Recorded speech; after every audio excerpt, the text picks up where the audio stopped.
कल चावल के विषय में बताया गया था। चावल के लिए कितने तापमान की आवश्यकता होती है, कितनी वर्षा और कौन सी मिट्टी,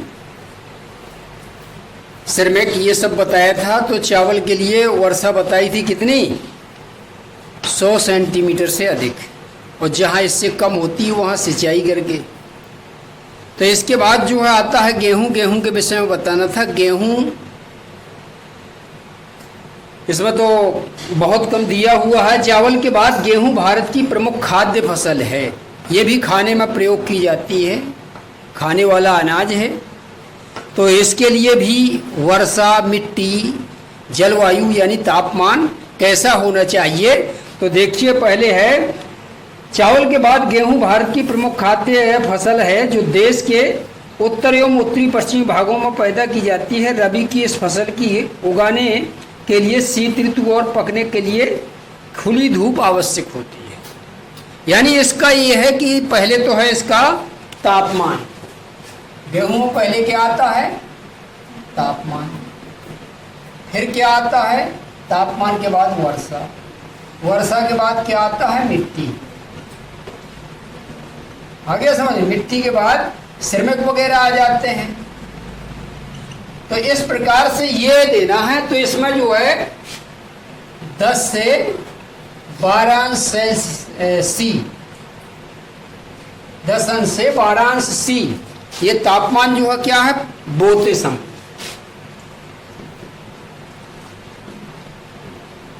अब पकते समय क्या है,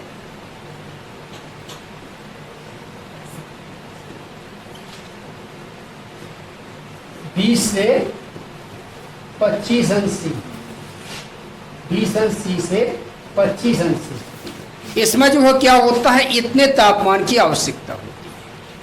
तुमने देखा होगा जब बोया जाता है तो कब बोया जाता है, शीत ऋतु में। बोने का समय क्या है, अक्टूबर नवंबर।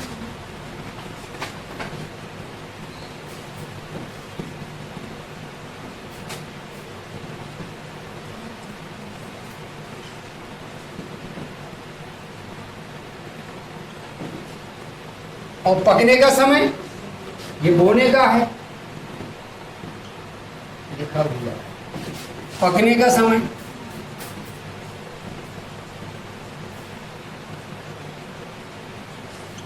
मार्च अप्रैल।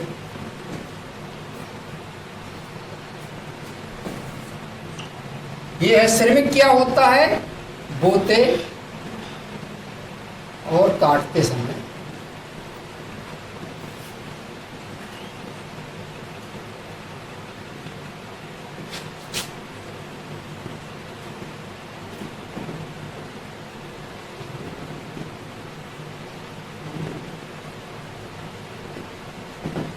यानी कटाई से मड़ाई तक श्रमिकों की आवश्यकता पड़ती है।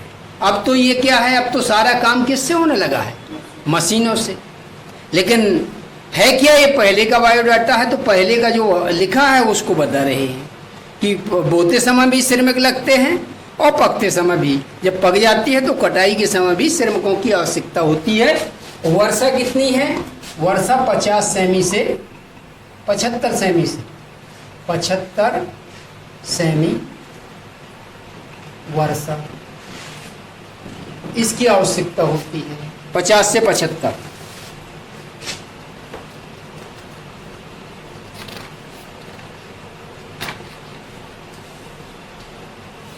यानी 50 से 75 सेमी।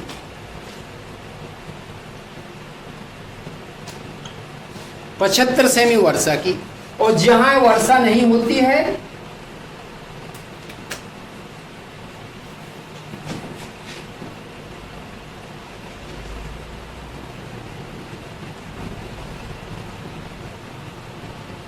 सिंचाई करके उगाया जाता है। ठीक है। इसके बाद है इसके लिए मिट्टी। मिट्टी है उपजाऊ दोमट मिट्टी।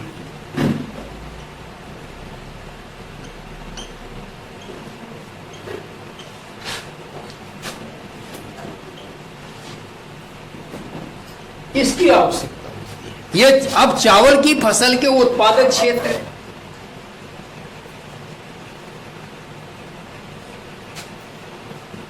उत्पादक क्षेत्र में तुम्हारा उत्तर प्रदेश आ जाता है, फिर पंजाब आ जाता है, हरियाणा है,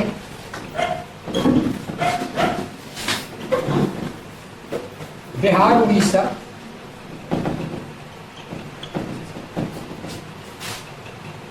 महाराष्ट्र आदि, मध्य प्रदेश में भी। तो ये सबसे ज्यादा जो है ये है उत्तर प्रदेश, पंजाब, हरियाणा। यहाँ जो है गेहूं की पैदावार अधिक होती है। अब मानचित्र में भी देखा सकते हैं, इसी प्रकार चावल को भी देखा सकते हैं। अब जैसे मानचित्र बनाते हैं तो मानचित्र में तुमने देखा होगा, कहने का आशय ये है, थोड़ी सा उसका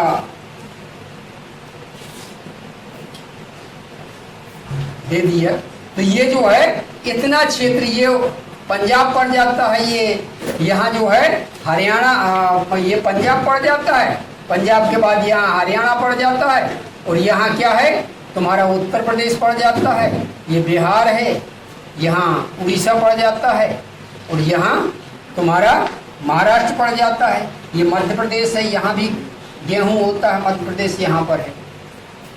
तो इस प्रकार से ये जो है तुम्हारे गेहूं के क्षेत्र हैं। लेकिन सबसे अधिक गेहूं कहाँ होता है? तुम्हारा उत्तर प्रदेश में होता है। तो इस प्रकार से ये तुम्हारा गेहूं का हो गया।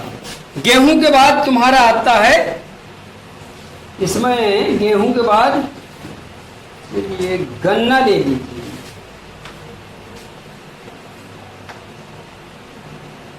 गन्ना जो है भारत का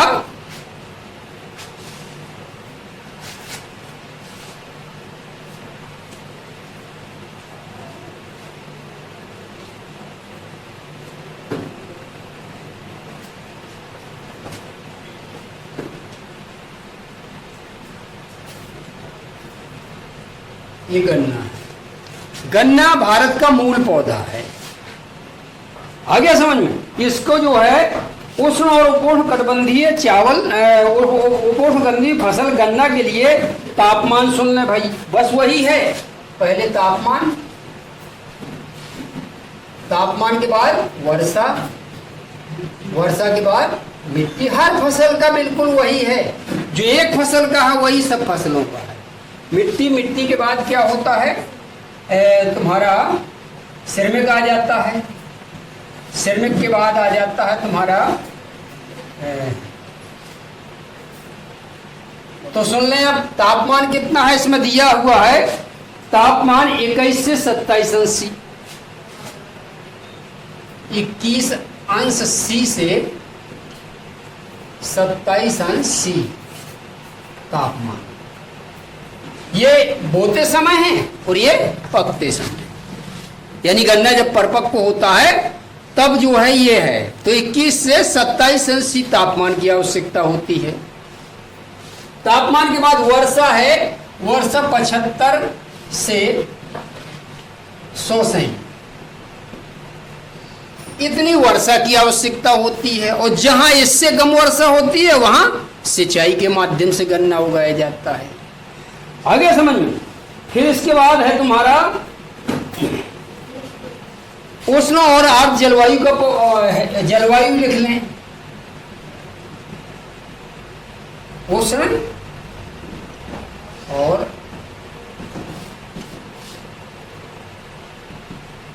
आर्द्र जलवायु। जलवायु क्या है? उष्ण और आर्द्र। इसके बाद आ जाता है तुम्हारा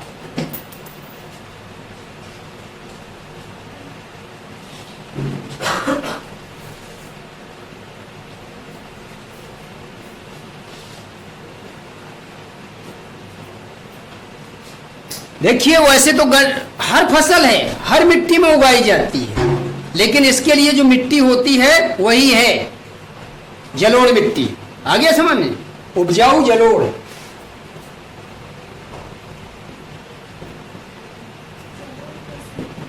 जलोढ़ नहीं जानते? अभी एक दिन मिट्टियों का चैप्टर पढ़ाया, जलोढ़ नहीं जानते। जलोढ़ को खादर बांगर के नाम से भी जानते हैं। एक खादर में बांटा गया है, एक बांगर में बांटा गया है। हाँ, तो वही तो जलोढ़ है। जलोढ़ क्या है? उपजाऊ दोमट वही मिट्टी है जिसमें बालू और मिट्टी का अंश होता है। अब इसके बाद देखिए सिरमिक, तुम जानते हो बोने से लगाकर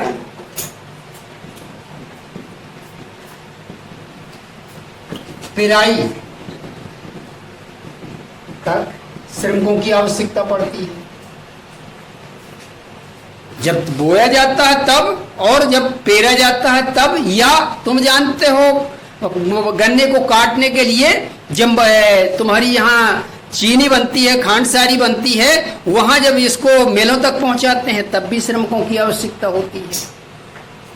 क्यों? क्योंकि गन्ने से गुड़ भी बनता है, चीनी भी बनती है, खांडसारी भी बनता है। यानी खांडसारी गुड़ वाली चीनी होती है, जो कुछ उसका जो है गुड़कांश होता है पीली टाइप की होती है, और जो अच्छी चीनी होती है वो सफेद होती है। तो इस प्रकार से ये है। इसके क्षेत्र देख लें भाई, इसके क्षेत्र हैं उत्तर प्रदेश, महाराष्ट्र, कर्नाटक, तमिलनाडु।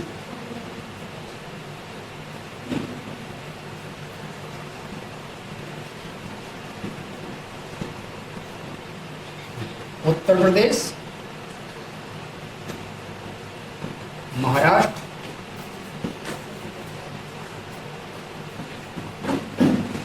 तमिलनाडु,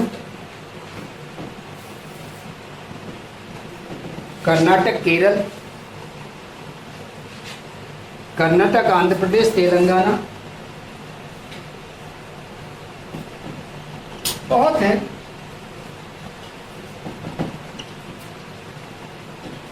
आदि कर हो गया, बस इतना इसमें देना। लेकिन जब आएगा तुमको आ जाएगा गेहूं या गन्ने, गेहूं अथवा गन्ने के लिए उत्पादक भौगोलिक दशाओं का वर्णन करते हुए इसके उत्पादक क्षेत्र बताइए, तो बस यही लिखना है। हर फसल का यही है, चाहे जितनी फसलें आ जाएं उसमें तापमान, वर्षा, मिट्टी, श्रमिक, बोने काटने का समय अगर है तो ध्यान रखिए, और नहीं है तो कोई बात नहीं।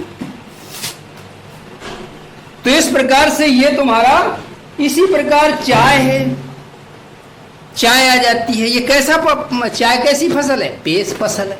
इसको पीने में प्रयोग का। चाय और काफी क्या है? पेय फसलें हैं।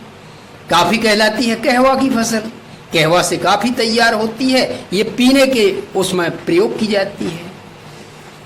इसके लिए भूमि कैसी होना चाहिए? ढालू। जानते हो चाय की फसल के लिए भूमि, और श्रमिकों की आवश्यकता होती है इसकी पत्तियों की चुनाई के लिए। महिला श्रमिकों की अधिक आवश्यकता पड़ती है, क्योंकि जब पत्तियों की तोड़ाई होती है तो इस काम में जो महिलाएं दक्ष होती हैं, इसलिए महिला श्रमिकों की आवश्यकता होती है। भूमि ऐसी होना चाहिए जो मैंने बताया, ढालू भूमि, जिस पर पानी न रुक सके। और वर्षा तुम जानते हो वही 200 सेंटीमीटर से ऊपर या 100 से 200 के बीच में। क्यों? क्योंकि जो है वर्षा डेली होना चाहिए चाय की फसल के लिए, लेकिन पानी नहीं रोकना चाहिए उसके पौधे के पास। और पौधे के पास का पानी कहाँ नहीं रुकेगा? जहाँ की जमीन कैसी होगी? ढलवा होगी। तो इस प्रकार से ये, और तापमान तुम जानते हो, तापमान इसकी फसल के लिए, चाय की फसल के लिए तापमान दिया हुआ है 2008। इसमें तापमान नहीं दिया है भाई। चाय है और काफी है। इसी प्रकार बागाती फसलें हैं, ये पेय फसलें हैं। कुछ खाद्यान्न फसलें हैं, कुछ वाणिज्यिक फसलें हैं। वाणिज्यिक फसल यही है, धान है और तुम्हारा क्या है? गन्ना है। और इसमें आज कपास भी वाणिज्यिक फसल है। कपास के लिए वही है, कपास की फसल आ जाती है। कपास के लिए मिट्टी कैसी होना चाहिए? काली। और बस उत्पादन क्षेत्र कौन है? तुम जानते हो, गुजरात और महाराष्ट्र। श्रमिक, इसके जो गट्ठे होते हैं उनकी तुड़ाई के लिए, चुनाई के लिए जो जानते हो श्रमिकों की आवश्यकता होती है, श्रमिक भी लगते हैं। और गन्ना है तुम्हारा और कपास है, इसके लिए जो है पाला हानिकारक होता है। पाला और ओला, अगर गन्ने और कपास की फसल पर ओला गिर गए और पाला पड़ गया तो समझ लो कि इसकी वृद्धि पूरी तरीके से चौपट हो जाती है। और इन दोनों के लिए क्या? खुली धूप की आवश्यकता होती है। तो ये सब जो है इसी प्रकार की फसलें हैं। इस प्रकार से तुम्हारी रबड़ है। रबड़ तुम जानते हो कैसी फसल है? बागाती है। पहले जो प्राचीन काल में जब फसल उगाई जाती थी तो रबड़ में क्या होता था जानते हो? रबड़ जो पहले ये नहीं थी कि बागाती फसल माना जाए, पहले तो प्राकृतिक रबड़ होती थी। यानी कहने का आशय जो जंगलों में पौधे उग आते थे अपने आप स्वतः, उन पर क्या करते थे लोग जो हो उनको ढूंढते थे, ढूंढ करके उन पौधों से दूध निकालते थे। जैसे तुमने देखा होगा खजूर, खजूर से क्या बन जाता है? गुड़। कैसे बनता है? उसके खजूर के रस को निकालते हैं, जहाँ खजूर के पत्ते लगे होते हैं ऊपर वाला हिस्सा उसको तराश देते हैं, तराशने के बाद क्या होता है उसमें एक सुराग बना देते हैं, वहीं जाकर के घड़ा या कोई बर्तन जो है वहां जाकर के बांध देते हैं। जब वो भर जाता है तो भरने के बाद सारे जितने उन्होंने टांगे हुए हैं जिन जिन पौधों पर पेड़ों पर, उनको जो है इकट्ठा करके और जाकर के कड़ाहे में, जिस प्रकार हम और आप गुड़ को पकाते हैं उसी प्रकार उसके रस को पकाते हैं। पकने के बाद जब वो गाढ़ा हो जाता है और जमने की अवस्था में हो जाता है तो क्या होता है उसको जमा देते हैं। इसी प्रकार रबड़ को तैयार करते थे प्राचीन काल में कि सब लोग जो क्या होते थे जंगल में निकल जाते थे, जहाँ पौधे मिलते थे उन पौधों को क्या होता था उन पौधों से रस निकालते थे। रस जब इकट्ठा हो जाता था उसको कड़ाहे में डाल करके और टीन की जो पतली चादरें होती थी उन चादरों पर फैला देते थे, और जिस रंग की रबड़ तैयार करनी होती थी वो केमिकल्स और रंग डाल देते थे, बस रबड़ तैयार हो जाती थी।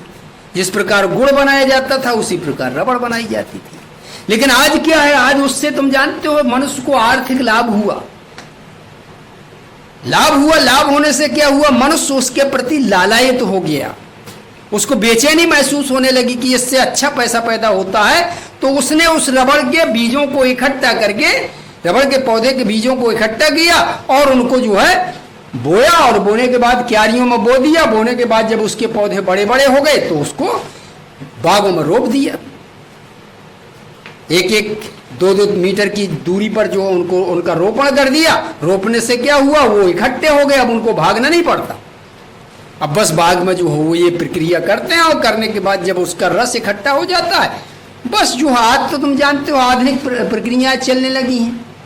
तो पहले जो है जो काम घर पर होता था, अब जो है उनकी क्या है बड़े बड़े कल कारखाने खुल गए उनके द्वारा। इसलिए तुम जानते हो अब अच्छी से अच्छी रबड़ तैयार होने लगी है, क्योंकि पहले जो पुरानी वैरायटी से बनाया जाता था, पुरानी किस्में थी। आज तुम जानते हो आधुनिक वैज्ञानिक तकनीक हो जाने से आज अच्छी किस्म की रबड़ तैयार होने लगी है।